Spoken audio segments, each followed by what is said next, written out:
Tony अपने mummy और पापा की इकलौती संतान थी। मेरी गुड़िया तो बहुत ही ज़हीन है।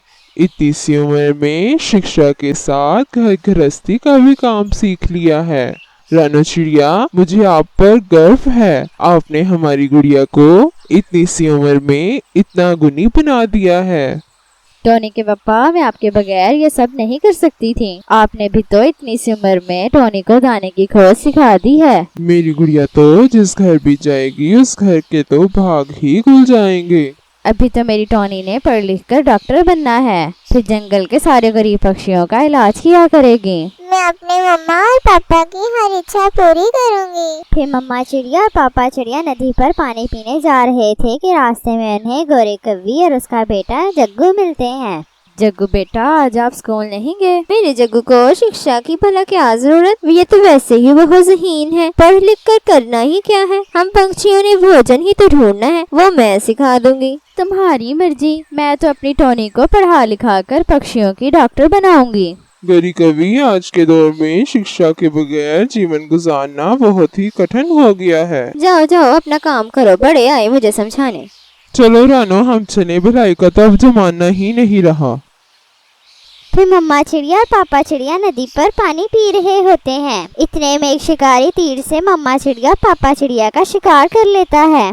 करीब ही एक दरख्त पर बैठा तोता ये सब कुछ देख रहा था। इतना समय हो गया है लेकिन मम्मा और पापा अभी तक नहीं लौटे। टोनी ये सोच ही रही होती है कि दरवाजे पर जोर से खटखट होती है।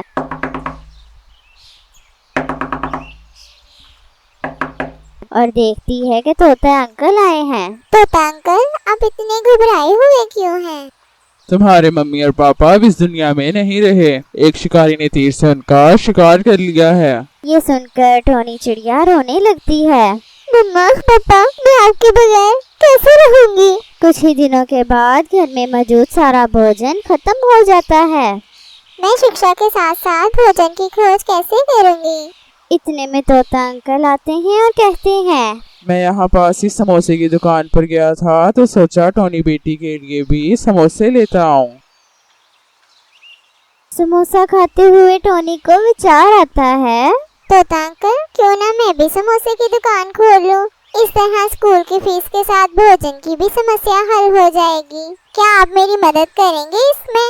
मैंने तुम्हारे हाथ के समोसे खाए हैं, बहुत ही स्वादिष्ट बनाती हो। मैं तुम्हारी मदद करूंगा। मेरे दोस्त के पास एक दुकान खाली है, मैं इससे बात करके तुम्हें वो दुकान किराए पर ले दूंगा।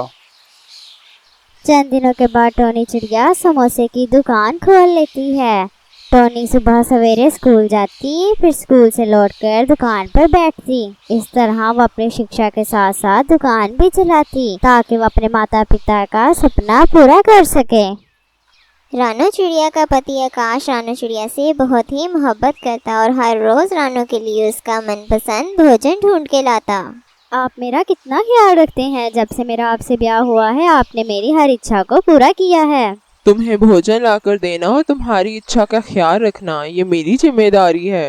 इतने में रानो चिड़िया की सास आती है और कहती है, कभी अपनी माँ की इच्छा भी पूरी कर दिया करो। माँ जी, मैं आपकी भी तो सारी इच्छाएं पूरी करता हूँ। ब्याह तो मेरी इच्छा से ना किया तूने। अब तो इस बात को बहुत ही समय बीत गया है, लेकिन आपने रानो को अभी तक नहीं स्वीकार किया। इसके बावजूद भी रानो आपकी इतनी सेवा करती है। तू तो हमेशा अपनी पत्नी की ही तरफदारी करता है। नहीं माँ जी, आपकी सेवा करना तो हमारा धर्म है। फिर आकाश बाहर दाना लेने चला जाता है। आकाश के जाने के बाद माँ जी कहती है, मेरे बेटे से मेरी बेइज्जती करवा कर खुशी तो तुझे बहुत मिली होगी। माँ जी, मैं तो सपने में भी आपके साथ ऐसा करने का सोच नहीं सकती। अब यहाँ खड़े मुंह क्या देख रही है? घर क्या तेरी माँ आकर साफ करेगी?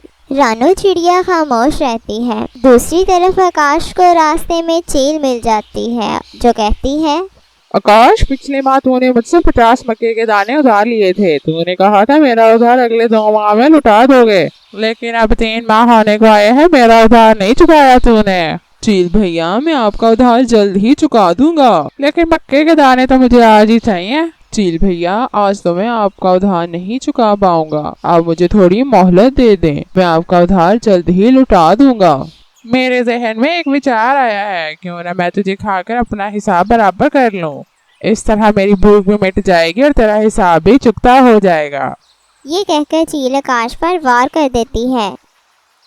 रानू चिड़िया रात भर अपने पति आकाश का इंतजार करती रहती है। सुबह होते ही गोरी कौवी और कालू कौवा रानू चिड़िया के घर आते हैं और बताते हैं, रानू चिड़िया, कालू जी ने बताया कि तुम्हारे पति आकाश ने 50 मक्के के दाने चील से उधार लिए थे, जो तुम्हारा पति समय रहते वापस ना कर पाया। इसलिए चील ने तुम्हारे पति को खाकर अपना उधार चुकता कर लिया।